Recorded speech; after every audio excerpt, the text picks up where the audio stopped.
and welcome those who are joining us and hope that you will find this interesting and stimulating. And we're going to make our bracha. Baruch atah Adonai Eloheinu, melech haolam asher kitshanu b'mitzvotav, v'tzivanu la'asok b'divrei Torah. And I'm going to go to Amen. share. Thank you. And here we are. And we started a Torah Temimah yesterday, which has a very important principle, and that was Heve Matun Badin. That is the way it's stated in Pirkei Avot. And that means be deliberate in judgment. Don't rush. Don't rush to judgment. And of course, there's a very basic principle that it wouldn't say, don't, thank you, Harpo, don't say rush to judgment. You know, it wouldn't say don't rush to judgment if it wasn't so typical that we do rush to judgment and don't even realize that we're rushing to judgment. So we had Bar Kapara, that was the name of the scholar, the Tana, who said this, and that we learn it out of, just again refreshing the information, because of the proximity of this parsha of Ele HaMishpatim, which deal with courts and laws and judging, to the previous parsha that talked about don't go up on my altar by steps, meaning because steps take shorter to get there from the bottom of the altar up to the top of the altar than the ramp. And the priests, by the way, used to walk heel to toe very deliberately. And we were right here in the Torah Temimah explaining what was going on. And he explains how Rashi talks about this in the Gemara, or at least somewhere wherever Rashi's talking about it, and he says because he explains the going up on the altar by steps. That's where he's got this explanation that you shouldn't go by steps, but chazaka uvemhirut. In other words, powerfully and quickly, very passionately and that kind of thing. And adkan lashono, that's what he says. So now the Torah Temimah is going to comment on that. I have a question. Please. Okay, so you should not go up powerfully. You should go step by step. Yes. Yes. And So deliberately with intention and yeah, awareness. awareness for sure. Very, very deliberate, very, carefully, mindfully, humbly. You're approaching the divine, and you don't rush into there. You don't, jump in there. You go very slowly and carefully and humbly. There's You a know, there's, oh, sorry, go ahead. there's a practice I do in Buddhism, and it's called kinhin, and that's exactly how you walk. Mm. And it's a practice, and it is entering a holy space. Look, Yes, you're. go ahead, I was Rebbe. just going to say that when you go on a tour of the temple, the excavations on the south side of the Har Habayit, they have uncovered a stairway that leads up to the main entrance there. And I remember that the stairs are of an uneven height. So you have to think. You can't just dash up those stairs. And now we're talking about outside the temple, not even what the altar, how the altar was built, but even outside the temple, the stairs are built in such a way that you can't rush up them mindlessly. You have to stop and look and see, well, how high is this next step and how high is this next step? Because they're all different. Interesting. That's really an interesting piece of information. Thank you for sharing that. The idea of mindfulness is so powerful, and it's so beautiful that it's a universal concept. We are at this point during services looking at a book called Mesilat Yesharim, The Path of the Upright, and he talks. The reason it's a path is because one step leads to the next step of developing holiness and a very close relationship with God. And the very first step is what he calls watchfulness, which totally could translate into mindfulness. And he's pulling it apart the Ramchal, Moshe Chaim Lutzato, is pulling it apart bit by bit and discussing elements within it, etc. So just interesting that the first element, in a sense, of approaching the divine is to being very self-conscious, but in a humble kind of way, and being very mindful. So as opposed to just going and doing, it's the opposite of being impulsive. So that's what it is, not being impulsive, and just how impulsive we are as to how we behave. And look at the damage it does. Let me go on though, and so make sure I can get through this Torah Temimah. And he says velulei dvarav, which basically means if he hadn't said what he said, if Rashi hadn't said what he said, near lefaresh, it's evident that one can explain it, mishum, on account of the misha eno matun badin, that because one who is not deliberate in judgment, la'ayin, to look deeply, ulisvor, and to argue, simanhu, it is an indication, yehirut, it's an indication of arrogance, the gasut haruach, and pride. Somech al atzmo v'dato, because he's relying on himself and his knowledge, his kemuskal, okay, rishan, according to his first consideration. In other words, the first impression that he has, he's relying on that. Yoter midai, much too much. Ve'eno choshesh, and he doesn't suspect Shema to'ehu, he might be making a mistake.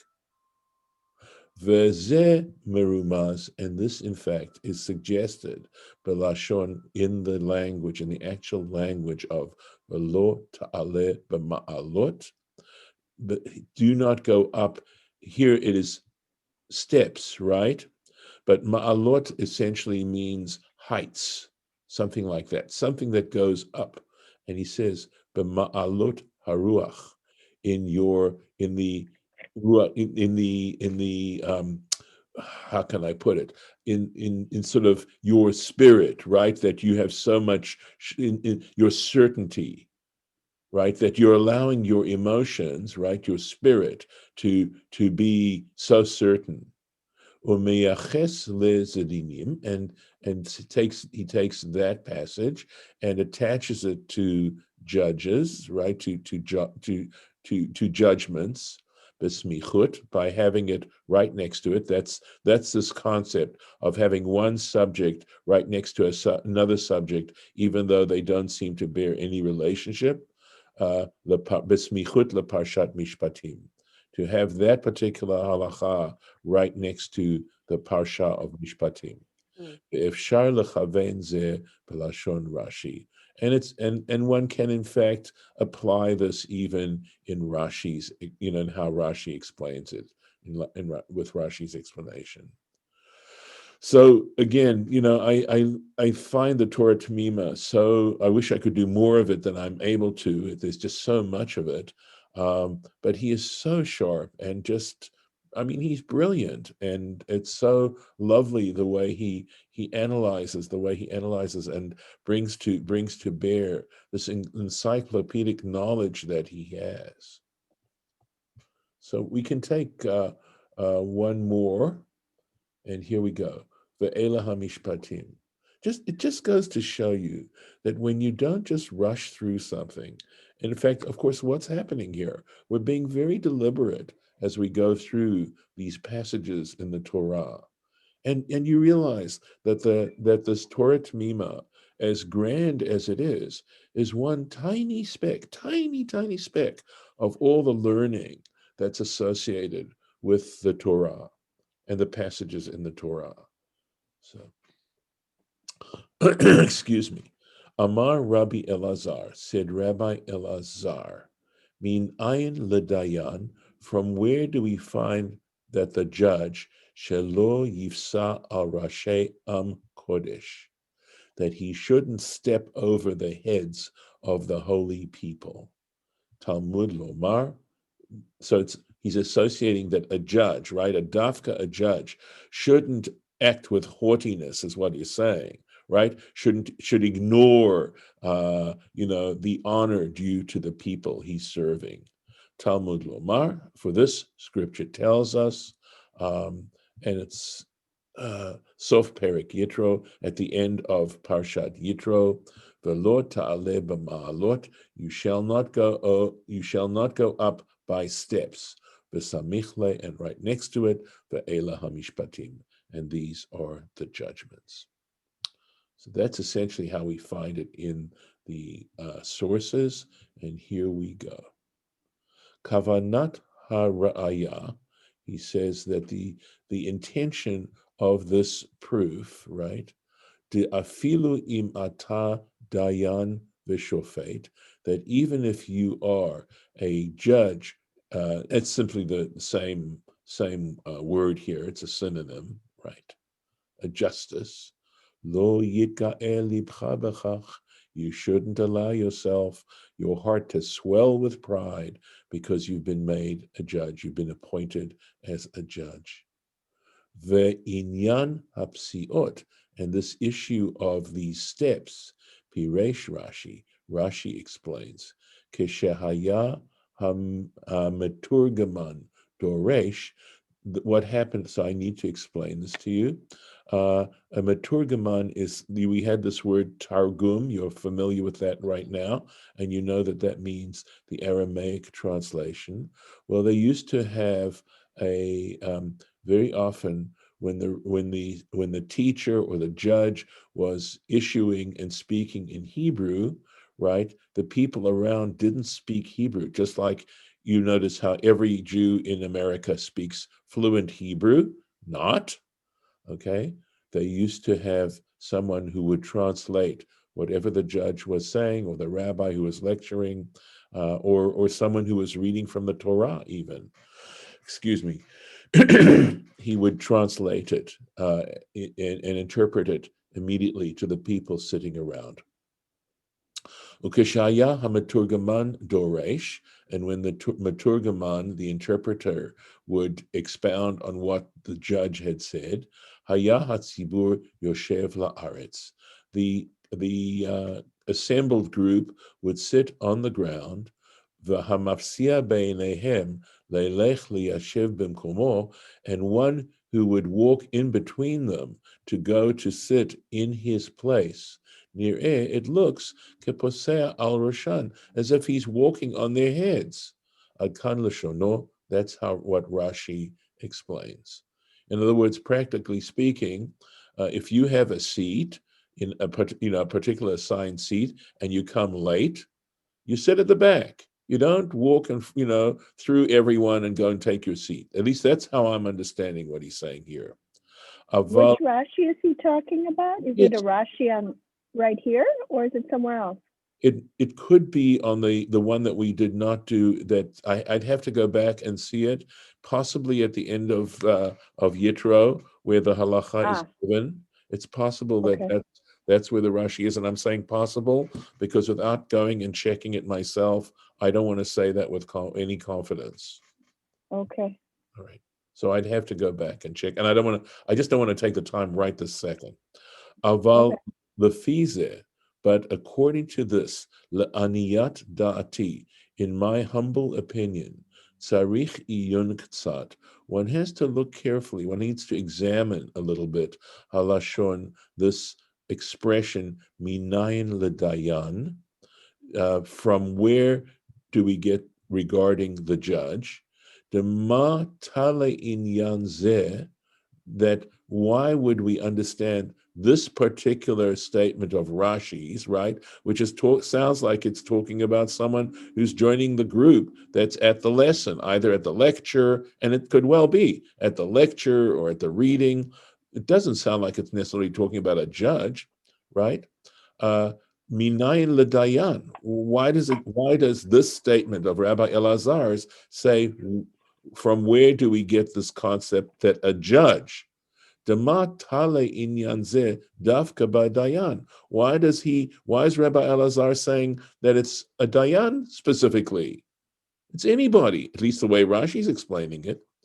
The gam hara'aya mismichut, and also this proof, the proof he gives is from the conjunction of the Elah HaMishpatim to the Parsha of Mishpatim. Eino medukdak tzat lefize. Again, according to this explanation of Rashi, where he's talking about people attending the lecture, what relevance does Parshat Mishpatim have to do with that? Ulale Pirusho. And again, were it not for this is out of deep respect for Rashi and Rashi's opinions and his authority, were it not for his explanation, Yesh Lomar, one could suggest a Pirush Pashut, that frankly, it's not that difficult to understand. It's a pretty obvious explanation. Shelo Yehe Harav, that the rabbi, right, or the dayan, or the judge, mabit b'sa'et nefesh. He shouldn't look down with pride, v'kalut haruach, or being, or too jocose, right? He shouldn't al hamon ha'am. He shouldn't act in this sort of lack of respect, right? With either arrogantly or not taking them seriously, sort of looking at them as not very important, as if they're not even worthy, they almost don't even exist in his presence. Uvit lam belibo, and he basically ignores them. Cancels them. Pardon? Yeah, right. Right. You could translate it to cancels them. Cancels them out, yes. Shelo yokiram v'yichabdam, in that he doesn't take them seriously, he doesn't recognize them and honor them. V'chol zeh kolel b'lashon hamlitza. And all of this is included in this metaphor, posea al rashi am kodesh, in that expression that he used, which is to stand over, to step on the heads of the holy people, of this holy people. Ve'iyen Yevamot Kufhei, and he says you can check further the tractate Yevamot on page 105, side 2, over Tosafot, and in the Tosafot interpretation there. Okay. Well, the other teaching is important. The way you said it. If you're a student coming late to a lecture, Yes. don't walk past or around lots of people to get to your accustomed place. You're late, so sit in the back. Right. That's right. No, very, very good advice. Right. And it certainly isn't that what Rashi has to say isn't worth listening to. The point, of course, that Torah Temimah is making is that it doesn't fit this specific interpretation of Rabbi Elazar. Okay.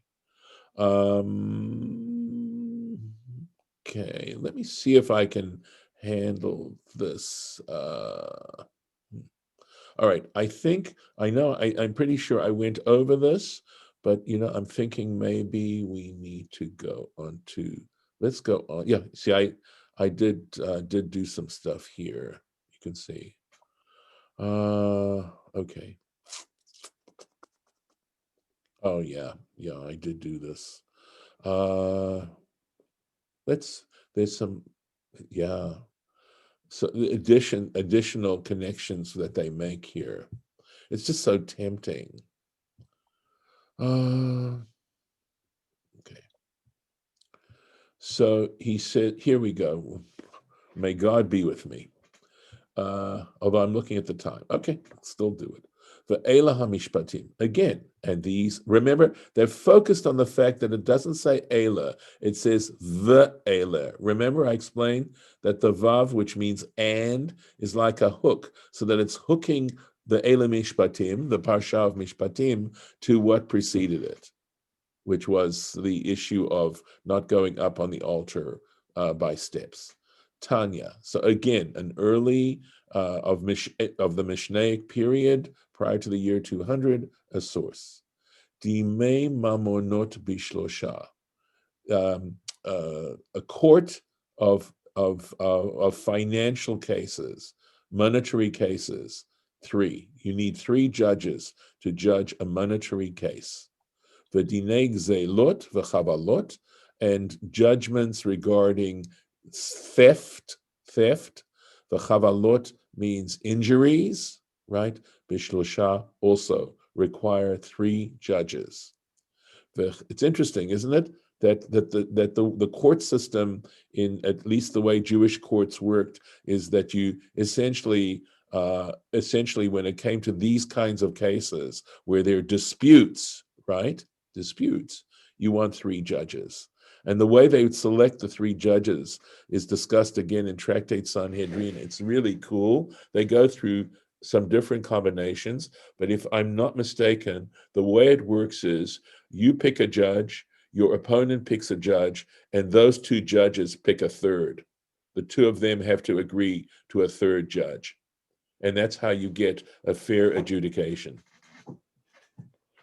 So anyway, v'chi lo hein dinei mamonot, and he's saying, wait a second, okay, lo hein gzeilot v'chavalot, aren't pecuniary cases, monetary cases, exactly the issues of theft and damages, right? They have a system of awarding damages for when you injure somebody with injury cases. Tana Rabbi Shimon ben Yochai. Here's the famous Tana. Rabbi Shimon ben Yochai teaches, Ata lomar lacha. It comes to say to you, ke pashte dekra, according to the simple meaning of the scripture. Tichtiv ve'ela hamashpatim ve'gomer. It's absolutely going to scream out for an explanation. Because it says these are the judgments, etc. And that isn't clear how that answers the objection that was being raised here. So let's see if we can get some clarity. This is the stuff that scares me, right? Let's make sure. Let's see where it is. Okay, so he's got a little. He is discussing the question, right? He's going to clarify what the objection is.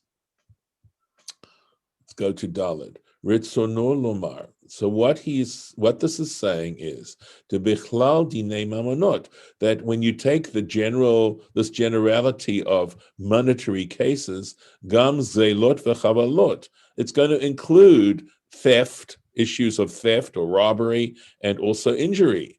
V'lama chalaktan hamishna l'shnayim. So why does the Mishnah, this is where we find this, why does it divide it into two categories? V'kchen hikshu babavli. And likewise, they raised this objection in the Babylonian Talmud, Reish Sanhedrin, at the beginning of Sanhedrin, Nuschat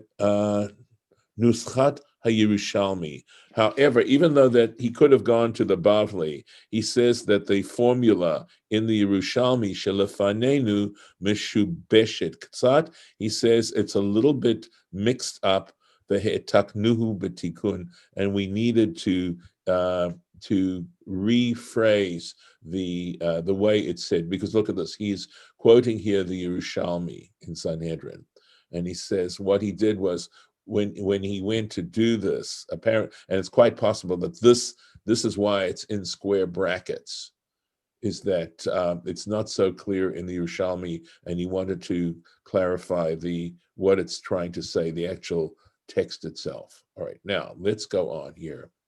Ritzono lomar. So this is what it's talking about.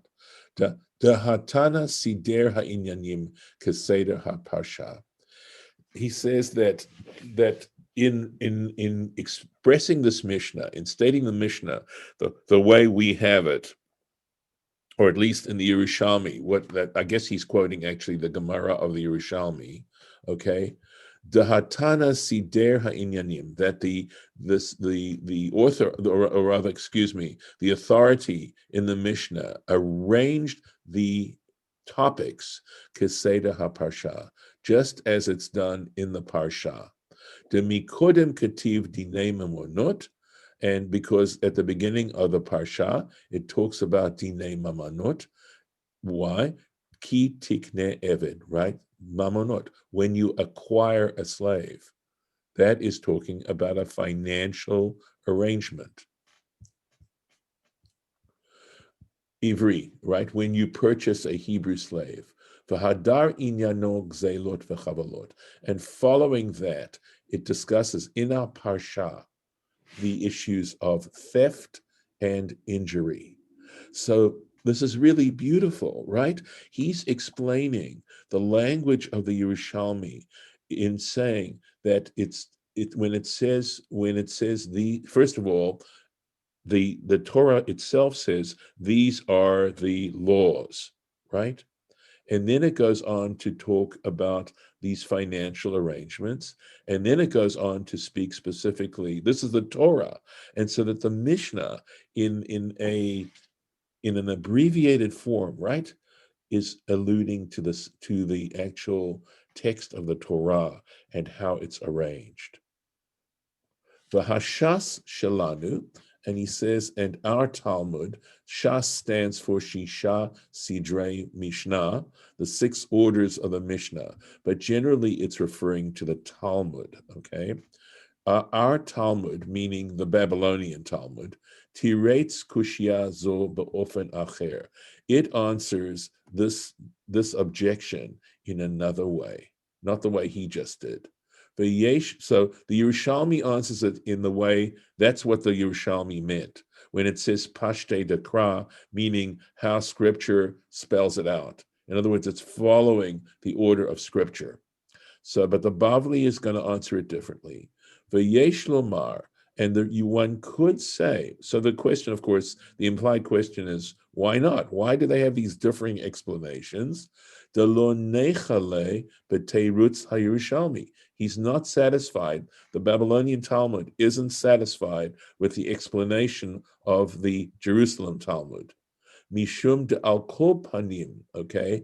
Because regardless, even if you answer it that way, you're still left with a nagging question, chalukata inyanim. It still isn't really answering the question, the initial question, which was, wait a second, aren't thefts and injuries included as financial cases, monetary cases?